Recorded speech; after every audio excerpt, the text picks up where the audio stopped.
महाराजा जनक ने सीता स्वयंवर का अयोध्या में निमंत्रण क्यों नहीं दिया था?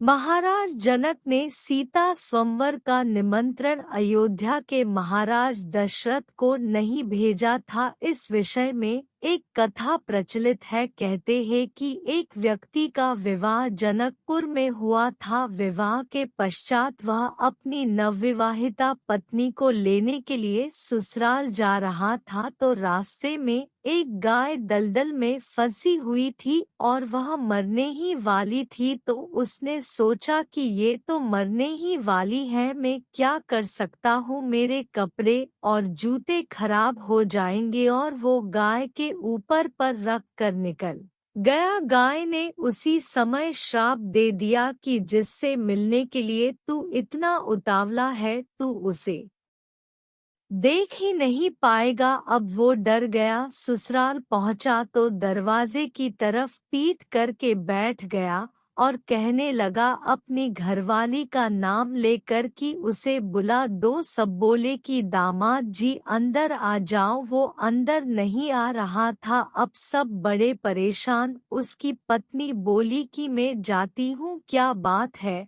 और बोली तुम अंदर क्यों नहीं आते हो? वो आंखें बंद करके खड़ा हो गया। वो बोली तुम डरो मत, मेरी तरफ देखो। तब उसने गाय के श्राप की बात बताई। तुरंत आंखों की रोशनी चली गई। तब उसकी पत्नी राजा जनक के दरबार पहुंच गई और रोते हुए सारी बात बताई। तब राजा जनक ने अपने दरबार के ज्ञानी लोगों को बुलाया। तब उन्होंने एक उपाय बताया कि अगर कोई पतिव्रता स्त्री छलनी में गंगाजल लाकर इसकी आंखों पर छींटे मारे तो इसकी रोशनी वापस आ सकती है।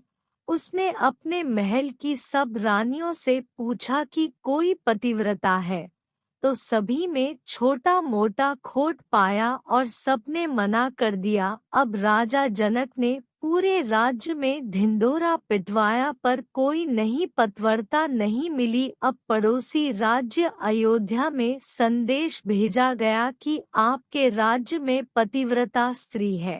तब राजा दशरथ ने महारानी कौशल्या से पूछा। तब कौशल्या बोली कि हमारे राज्य में तो सभी व्रता सदाचारी स्त्री अपनी नौकरानी की तरफ इशारा करके बोली कि इससे ही पूछ लो। राजा दशरथ बोले कि क्या तुम पतिव्रता स्त्री हो? नौकरानी बोली हाँ, मैं पतिव्रता स्त्री हूँ। तब राजा दशरथ ने उसे ही जनकपुर भिजवा दिया। उसे सारी बात बताई गई और गंगा के किनारे ले जाया गया। वह माँ गंगा के हाथ जोड़कर विनती करने लगी कि अगर मैं मन कर्म वचन से पतिव्रता हूँ तो माँ इस छलनी में से एक बूंद भी जल की ना छलके और छलनी भरकर गंगाजल ले जाकर उस लड़के की आंखों पर छींटे दिए तो उसकी आंखों की रोशनी वापस आ गई। अब राजा जनक खुश हो गए। वो लड़का अपनी पत्नी को लेकर अपने घर चला गया। बातों ही बातों में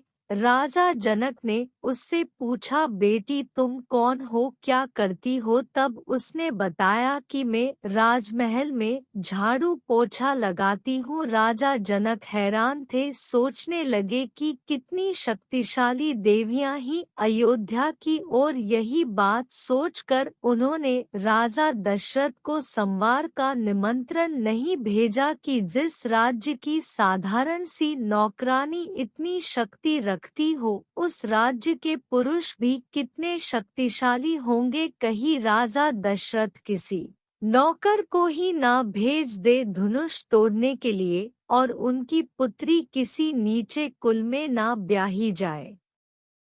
बस इसी बात को सोचकर राजा जनक ने राजा दशरथ को स्वयंवर का निमंत्रण नहीं भेजा गया।